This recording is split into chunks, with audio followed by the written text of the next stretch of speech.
Question number 10 बताइए। ए ऐसी परिमेय संख्या जिसका कोई व्युत्क्रम नहीं है।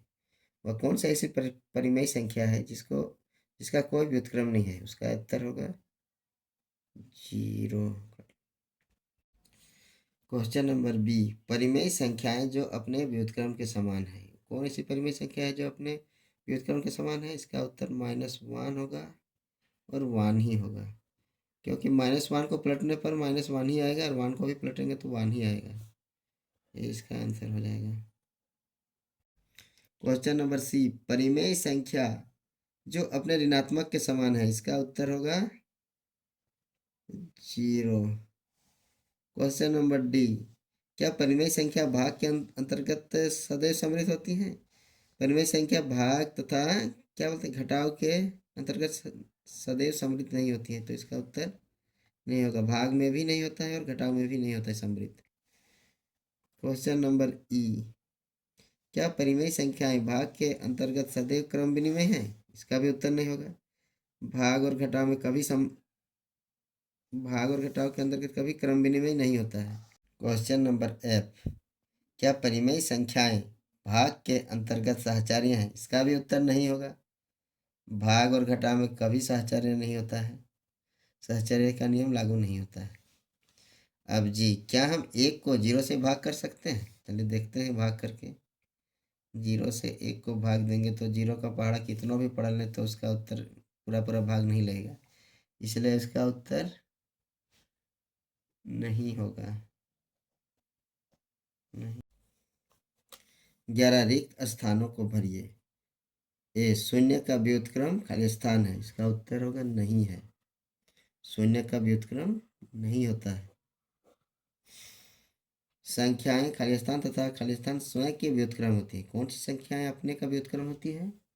इसमें होगा 1 तथा -1 स्वयं का व्युत्क्रम होती है। सी परिमेय संख्या तथा उसके व्युत्क्रम का गुणनफल कितना होता है?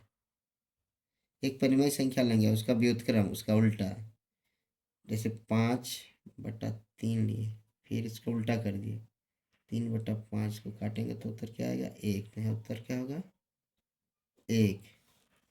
दो परिमेय संख्याओं का गुणनफल हमेशा क्या होगा? परिमेय संख्या ही मिलेगा हम लोग को। इसका उत्तर होगा परिमेय संख्या। किसी धनात्मक परिमेय संख्या का व्युत्क्रम क्या होता है? किसी धनात्मक परिमेय संख्या लेते हैं तो उसका व्युत्क्रम माने उल्टा भी धनात्मक ही होगा। धनात्मक। क्वेश्चन नंबर एफ किसी ऋणात्मक परिमेय संख्या का व्युत्क्रम यहाँ ऋणात्मक ही होगा।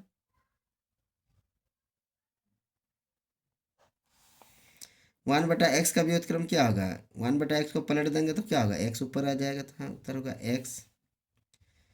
किसी परिमेय संख्या का शून्य से विभाजन असंभव है। शून्य से भाग दिया ही नहीं जा सकता है, असंभव।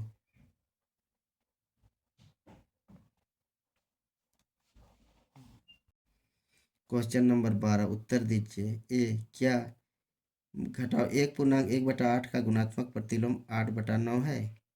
अगर है तो क्यों है और नहीं है तो क्यों नहीं है, दिखाना पड़ेगा इसको। -1/8, 8 का 8 और एक 9, -9/8 इसका गुणात्मक प्रतिलोम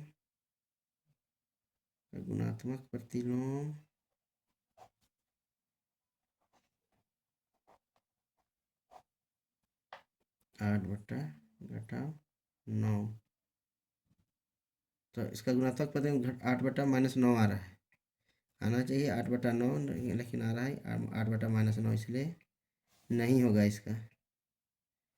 इसका गुणात्मक प्रतिलोम 8/9 नहीं है। क्या 3 पूर्णांक 1/3 का गुणात्मक प्रतिलोम 0.3 है? इसको देखेंगे। 3 पूर्णांक 1/3 को कैसे लिखेंगे? 3 3 और 1 10/3, 10/3 का उसको भाग देंगे, का गुणात्मक प्रतिलोम 0.3 है। इसको देखने के लिए फिर इसको पलटेंगे तो होगा क्या का गुणात्मक प्रतिलोम कितना होगा? प्रतिलोम लिखेंगे तो इसका होगा 3/10। तो क्या होगा? 0.3 होगा। इसका हाँ होगा उत्तर। क्या 0.4 का व्युत्क्रम 5/2 है? इसको करके देखते हैं। 0.4 बराबर 4/10 हो जाएगा। काटेंगे, 2 दूना 4, 2 5 10। इसका व्युत्क्रम 2/5 का व्युत्क्रम, व्युत्क्रम मतलब उल्टा होता है, क्या होगा? 5/2। तो इसका हाँ लिखाएगा। डी 6/13 को -7/16 से के व्युत्क्रम से गुना करने पर कितना होगा? 6/13 को गुना करना है -7/16 का व्युत्क्रम, -7/16 का व्युत्क्रम। तो क्या लिखेंगे? 16/-7। उलट देंगे, व्युत्क्रम कर देंगे। 16 6 96, 13 7 91। इसका उत्तर होगा इतना। आंसर हो गया। क्वेश्चन नंबर 5/7 जोड़ 2/7 को 5 से गुना करने पर क्या उत्तर आएगा? तो इसको देखेंगे। 5/7 जोड़ 2/7 का पहले निकाल लेंगे। 7 लॉसा 5 जोड़ 2 बराबर 7/7। अब 7/7 गुना 5 करेंगे, 7 से 7 कट जाएगा तो उत्तर 1 बचेगा। उत्तर 5 होगा आंसर। 0/2 का व्युत्क्रम क्या होगा? 0/2 का व्युत्क्रम क्या होगा? का व्युत्क्रम माने उल्टा क्या होगा? 2/0, जो अपरिभाषित है, जो अपरिभाषित है।